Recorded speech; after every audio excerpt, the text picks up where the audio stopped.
teleprinter. Now, the first machine went into service January 1944 and was so successful they immediately ordered a further 11.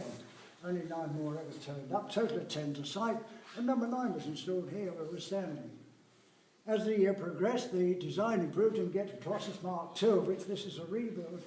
Now that went into service on June the 1st, 1944, just 5 days before D-Day. The beauty of that was analysis of the traffic between Hitler and his generals. It proved that all those games we played with paper tanks and cardboard aeroplanes around the coast of Sussex, Kent, Essex and Norfolk had paid dividends. Hitler was convinced we were going to invade from Dover to part of Calais, and that Normandy was the diversion. The rest is history. Come the end of hostilities, the order comes down from on high, break them all up, destroy all evidence.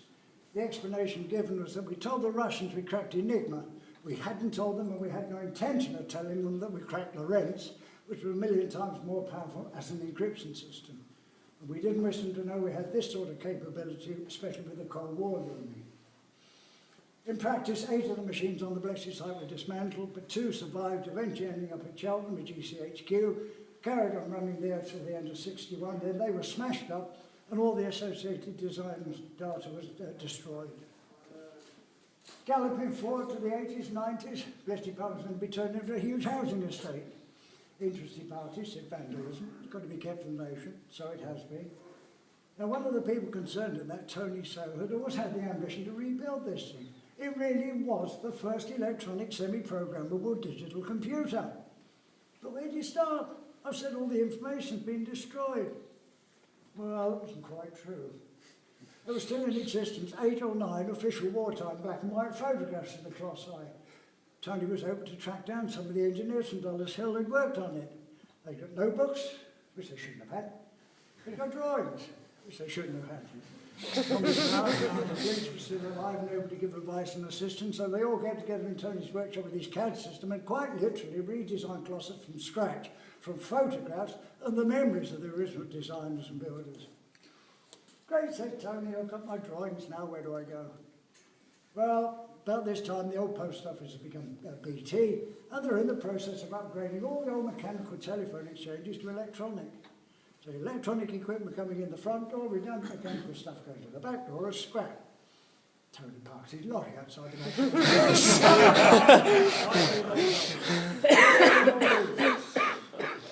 One of the other things Tony Flowers knew from work he carried out for the post office was if you never switch one of those things on the thermionic valve, would last for a very long time. I'm sure some of us here got happy memories of the days of radio and television sets with valves in. On, off, on, off, on, off, bang, new valve. During the war, no problem at all. Colossus was switched on state until the war was over. And we can't do that.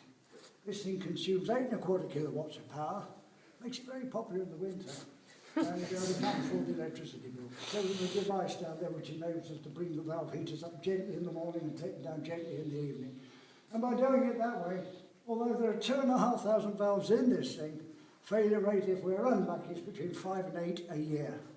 So I think Tommy Flowers really knew what he was talking about. Gilding the Lily, second row up, valve nearest me, wartime valve, date on the bottom, 1943. Still going strong when the thing's running. And there are 40 or 50 of its pals in the back there to keep it company. If you'd like any more information on the thing, do go onto Tony's website, codesandcipher.org.uk.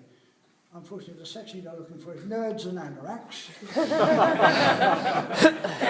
There are articles, video clips, software, 2 software packages, virtual Colossus, virtual Tunny, code to go with it. You can all become code breakers yourselves. And if you can't remember the website, just do a Google for Colossus, Tony Sow, Bletchley Park. They all point back here. I think I'm right in saying it only works reliably on Internet Explorer. It doesn't work very well on Firefox, does it? Can't you imagine?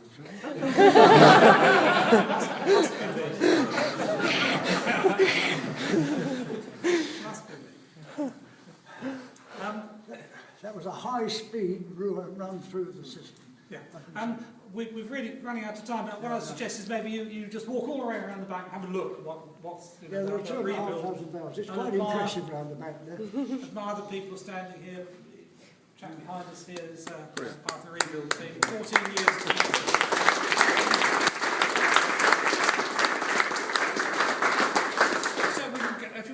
around. If you go out that door, we'll divide you into 3, and then join 3 different guides, and we'll, because it's far too big a group to go in some of the rooms. So have a walk around, then push the doors open and go outside. Go this way round.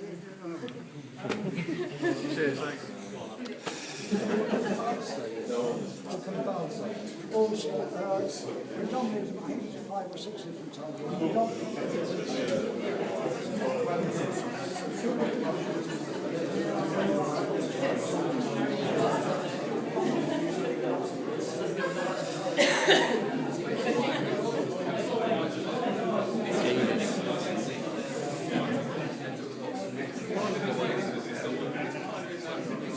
He needs a wash. Look at it.